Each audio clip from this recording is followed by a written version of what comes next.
Man, I wasn't even gonna do a reaction to this video, but y'all, the shit got good. I'm fucking 28 minutes in out of 39. I'm gonna roll it back like a couple minutes because he's talking. If you were He's sexually talking. abused at a Hold juvenile on. detention center, even decades ago, you might still qualify for compensation.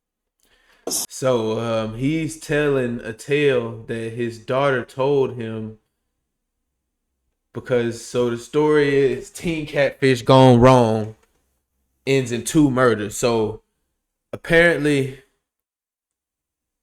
this is the girl's dad. So apparently two people died. They pulled up, two people died. It's nothing but boring body cam at the beginning, like literally nothing. Pulled up, literally nothing. Just talking in there. Like this was really starting to come. Like, Was so that's where I'm struck gonna while start at. attempting to respond to the threat, placing the act within the parameters of intentional homicide with a firearm. From this point forward, the investigation focused on tracing the weapon's origin and exploring potential links between the suspects and other violent robberies reported in the same area weeks earlier. So she's setting niggas up. Our daughter, so This 8 Anna's months our later. name. Okay. Hangs out with my daughter. My other daughter doesn't really like her, so they don't hang out. The other day they were hanging out together for who knows what, and Anna was gloating, I guess, about that they robbed somebody,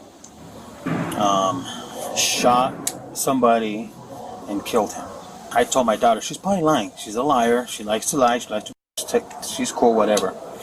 So the next time they meet up, my daughter's like, "You're a liar. You need to stop lying." Right.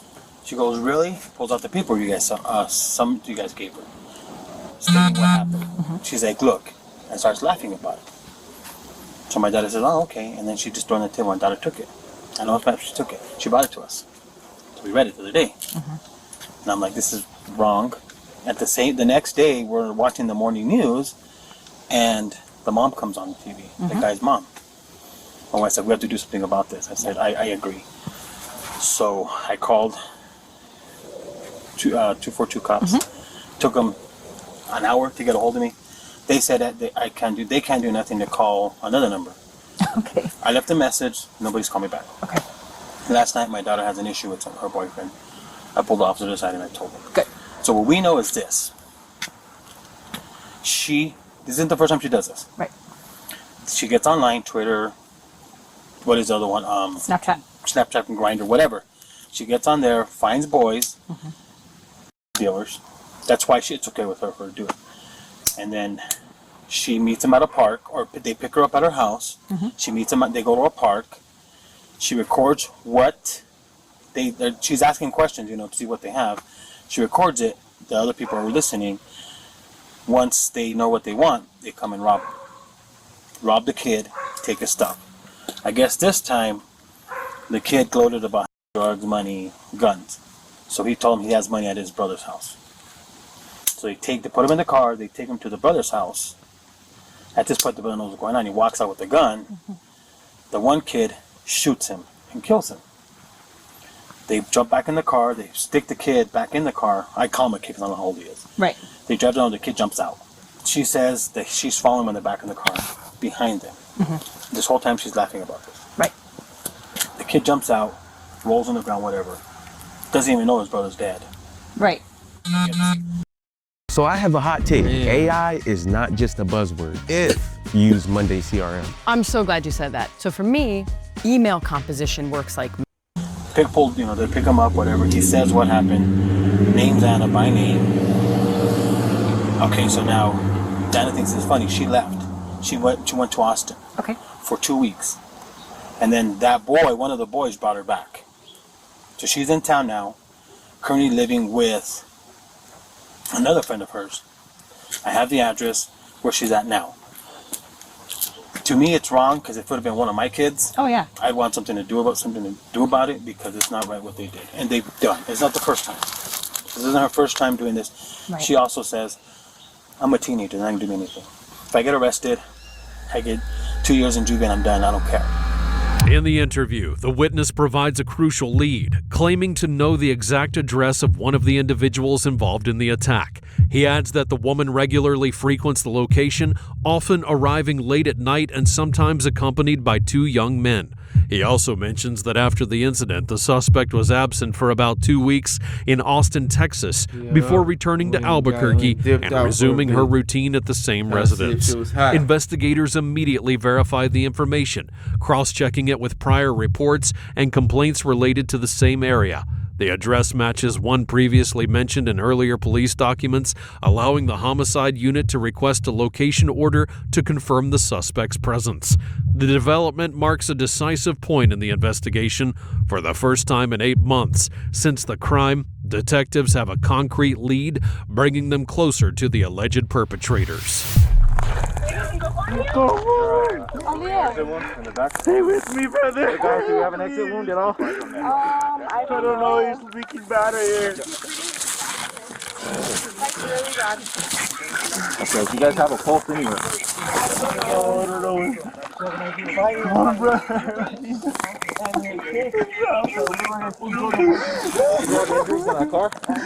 Come on, brother. Come on, don't do this.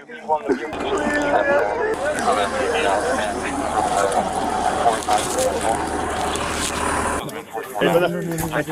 Hey, listen to me. Hey, where did it happen, bro? Hey, where did it happen, bro? It was like a workout center. And they just rolled up on me and they got me. Where did the shooting happen? Was it here? They told me to bring out him $1,000 and they told him to bring out a gun. Okay. And I told him to do it, what they told me to do, and I told him. Okay, let me know if you have any 31 calls in the area. He puts the gun in my head and he's like, open the trunk. So I get up and I'm explaining to him every move I made, my hand movement. I got in the car and I was like, I'm touching the button, I'm pulling it up. And I told them where the trunk pop was and they popped it. They searched through my whole trunk. They searched through the whole car, under the seat, back of the seat. They went through my car. I was there for a good minute outside. And then after that, they told me to get in the car, call somebody in town to give them $1,000 or they'd kill me. And me thinking, well, who am I gonna go to for $1,000? And what they wanted, and so I told them to go to my brother's house, and that's why I felt most protected. And they have that's your fucking brothers. So that's why I felt most to take them. So he's driving all the way on the freeway. Get on the freeway and there's a gun in my head the whole time. And I'm trying to look around, trying to get clues. I'm trying to look around, but I look, and he's like, they're staring at me the whole time. And he said if I said anything, he'd shoot me in the leg. And he puts the Draco to my leg, and he says if I look at him one more time, or I move or anything, he's gonna shoot me. So after that, I'm going on the freeway forever. We're in the east side, so I'm coming all the way up here. And he goes around this thing, he goes around it, and the guy's behind him the whole time. He's like bumping the car, like he's like bumping it, like hitting it with this. And there's only one other car, right? Yeah, there's only one other car with 2 occupants in it, and then another 2 with me. Okay. And the back seat's very small, so he's back there cuddled up with a gun and he's just going crazy, just yelling at me. They're just yelling at me the whole time. They better be there, I'm gonna kill you. He's like, I don't got nothing to live for. He's like, I will really kill you. He's like, they better come out or you're dead. I'm shooting you. And he's just threatening me the whole time, just with death. And I'm thinking, I'm gonna die, you know what I mean? What do I do? So I get here, I get to the house, and they pull up and they tell me to get my phone, which I didn't know my phone was, but it was under the seat, so I found it. I FaceTime my brother Jacob, and they tell me not to tell him anything, and I was just like, bring $1,000 out. And this is where I started. I was like, please bring the $1,000 out, please don't do nothing. They have 2 guns to my head. But I couldn't tell him that there was an occupant in the back. I couldn't be specific because he told me not to. So I said, they have 2 guns to my head, and my brother's like, okay. So we're waiting, and he's all, call him again. So I'm calling my brother, but then my brother opens up the door, and my older brother that came out, and he comes out the house, and they're both with their guns out, and I'm crying and I'm telling him, brother, don't do it. And the guy's pointing the gun at me, and he's screaming at me, I'm gonna kill him, I'm gonna shoot him. And I'm like, oh God, here I go. And I'm telling my brothers, I'm crying, I'm like, please don't do what you're about to do, because I know they're gonna shoot. So so he's telling me, he's like, I'm gonna kill him, I'm gonna kill him, I'm gonna kill him. And my oldest brother, he just pulls out his gun, and as soon as he pulls out his gun, that guy starts firing, and it's just a whole shootout. And I'm looking at the other guy, and he's shooting the Drake car at my brother, and the other guy's shooting at him, and then the other guy in the other car in the front was shooting too, also at him. And my brothers are shooting back, and then they take off, and I'm still in the car, like I was trying to get out. I was trying to budge the door open, but it was locked. I was so confused. I was like, oh my God, I'm trying to get out. And I unlock it, and we're coming around this corner right here, and we're coming. And he cocks his gun, but he's still shooting at the time. And he cocks it, and he gets like stuck, he gets jammed, and I'm listening to him. And I'm scared. I'm like, I'm gonna die, I'm done. And he cocks it, and he gets jammed, and that's what saved my whole life. And I open up the door, and I jump out. And he just starts shooting at me. So he was gonna shoot you, but it jammed. Yeah, it jammed. I could hear it jammed. As investigators listen to the statement, the magnitude of the case begins to take shape. The demand for $1,000, a trivial amount compared to the level of violence used, reveals the degree of irrationality and disregard for life displayed by the attackers. According to court records, the suspects were not pursuing a planned profit, but rather a quick opportunity to obtain cash and weapons, turning the event into an act of impulsive and disproportionate violence. The Albuquerque Police Department's analysis points to a growing pattern of young offenders resorting to lethal force over minimal sums in social media-facilitated robberies. In this case, a life was taken over a minor theft, executed with the same brutality as a calculated ambush, an act reflecting a complete lack of control and human empathy. This finding would later be key for prosecutors in classifying the event as intentional homicide committed during the commission of an aggravated robbery.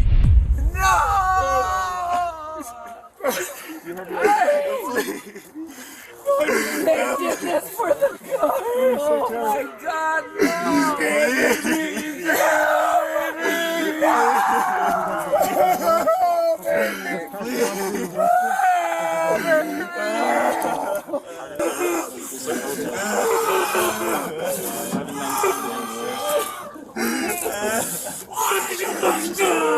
oh my God!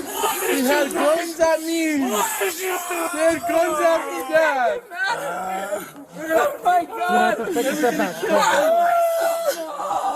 Oh no! That's hard, man. That's the hardest thing. Tell him who it was! We're gonna have to stop pushing people. Tell him! Go tell him!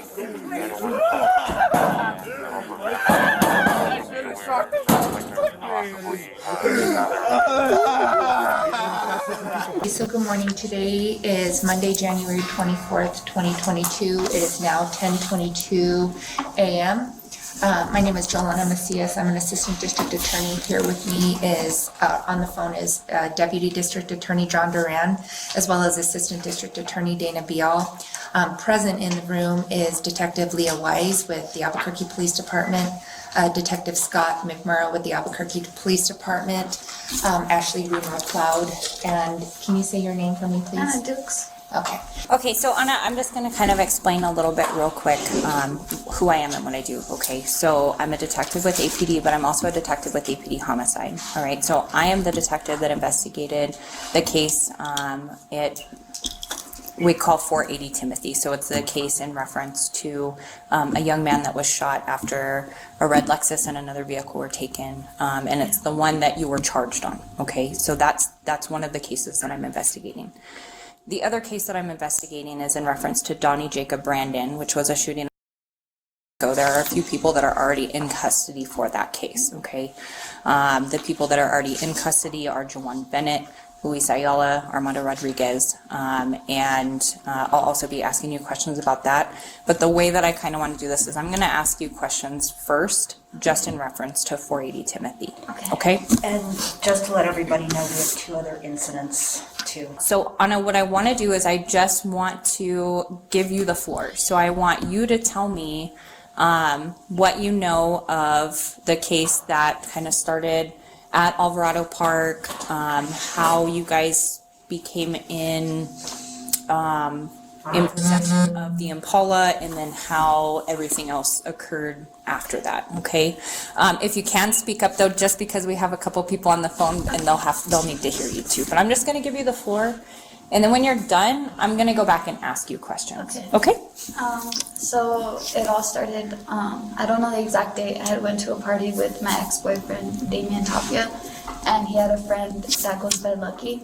And we were at a party, and it was a Mexican party, so I had stopped being friends with Adrian because I heard about the previous case that he's involved in. Okay. And so I ran into him, and it was him, this guy named Goonie, that his real name is John, and then a couple other people and his older brother. And Damian was wearing like jewelry, and he had the teeth that people have, the fake ones.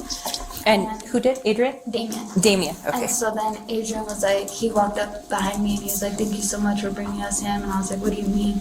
And then he was like, Josiah wants to hit a lick on him. And I was like, no, I told him that it was my cousin. I was like, that's my cousin, you guys can't do that. And then he was like, we're gonna do it, like just shut up. And I was like, no. And so then I turned to Damian and I was like, hey, go get my purse from the car and look for my pen. And I didn't have a pen. And so then he's like, okay. So him and his friend started walking in the car, and then I started walking behind them. And then that's when Adrian ran behind us, and he pulled a Draco out of his pants, and he started to like make sure that it was able to shoot, I think.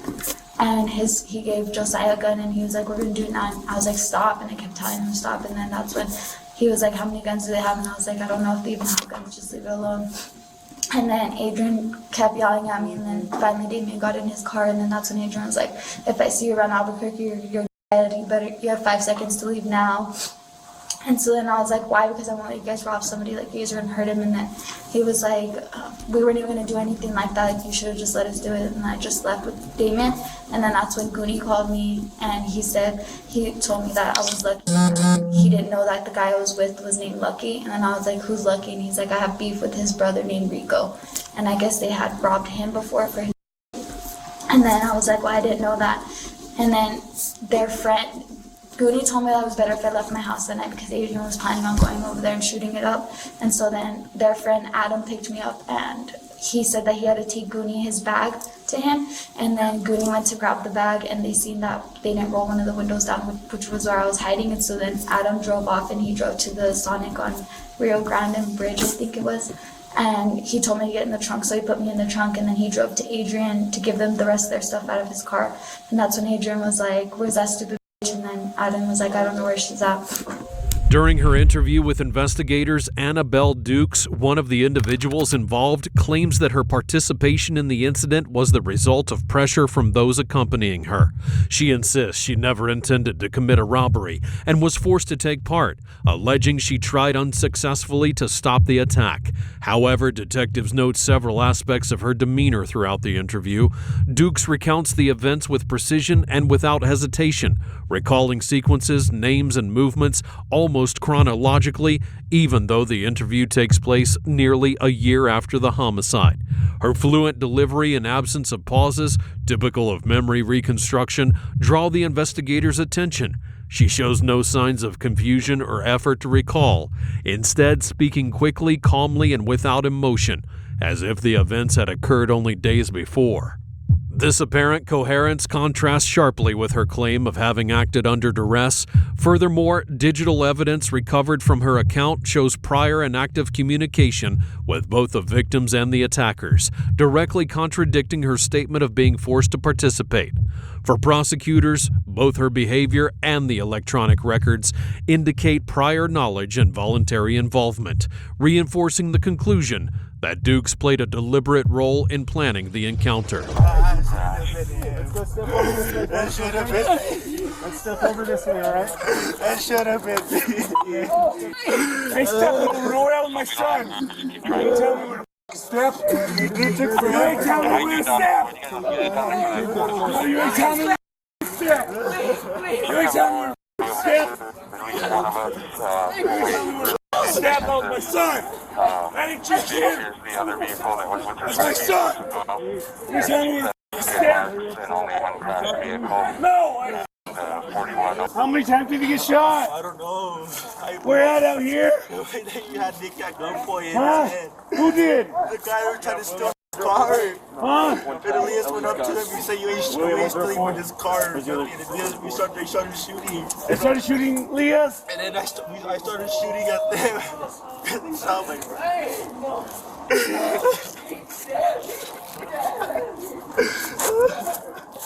He came out in his underwear?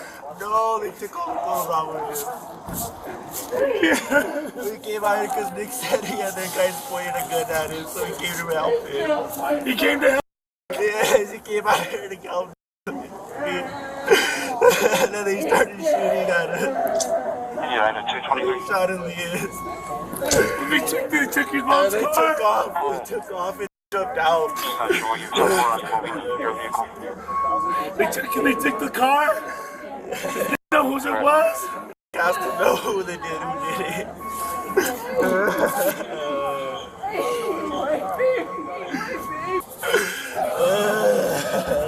Fucking 30 minutes to get here. Oh, the cops took forever to get here. I was on hold the whole time from the house to here. On hold with 911. I was on hold with 911. I was on hold. 911 put me on hold. And then Adrian started to follow Adam in the car, and I just felt the cops in the trunk, so I was freaking out, and I was texting Daddy asking her to let me out, and she kept telling me no because they were behind us. And then Adam crashed into somebody's fence, and then he got out to get the bumper, and that's when I heard Adrian. He was like, "Why are you running from us, brother? Is that dumb bitch?"